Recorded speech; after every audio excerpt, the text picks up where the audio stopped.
Kwa hiyo katikati ya maadui walio mbele zako, ili uendelee kuwa imara, uwe na msimamo, usiyumbishwe. Nilisema asubuhi kwamba wataalamu wanasema hivyo, mambo ya polini wanasema miongoni mwa vitu vinavyosababisha watu waliwe na simba ni kutikisika. Wanasema simba akifanya na wewe ukatoa macho hivi bila kutikisika ukamwangalia, mwenye anakunja mkia anaondoka. Sasa sisi tunaanza ndio ukianza kugeuza kisogo tu anasema huyu nyama. Lakini Wamasai wanajua hilo, kwamba simba hana ubabe wowote. Ukisimama imara usitikisike ukamwangalia macho kwa macho, anakuangalia na kuungurumia, anaondoka. Mwambie jirani yako uwe na msimamo. Leo umeamini nini? Majamaa kama ya kina Ayubu yana msimamo. Vita iko mbele na chanamke kinachangia ile vita, kufuru Mungu ufe. Lakini jamaa akasema yeye anajua njia ninayoiendea, na kwamba baada ya kunijaribu hivi mwisho nitatoka kama dhahabu. Anaongea hivi mwili una majipu mwili mzima. Jamani, amina. Nakupa maandiko. Kitabu cha Wakorintho wa kwanza 15:58 anasema muimarike, kuwa na msimamo. Wakorintho wa kwanza 15:58.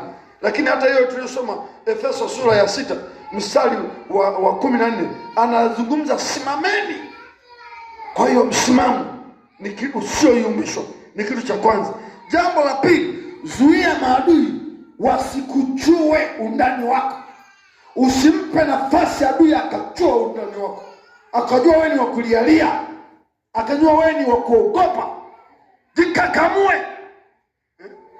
Uliwahi kuona wapiganaji wa ngumi? Uliwahi kuona mmoja mpiganaji anasimama anasema yani huyu raundi ya kwanza hawezi kumaliza, na mtoa kwa knockout.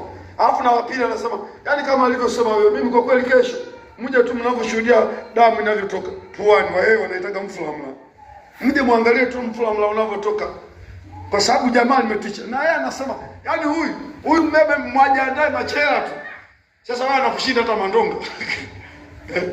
Anakushinda hata mandonga, anajikakamua. Lakini nataka nikwambieje, acha kuonyesha weakness zako mbele za maadui.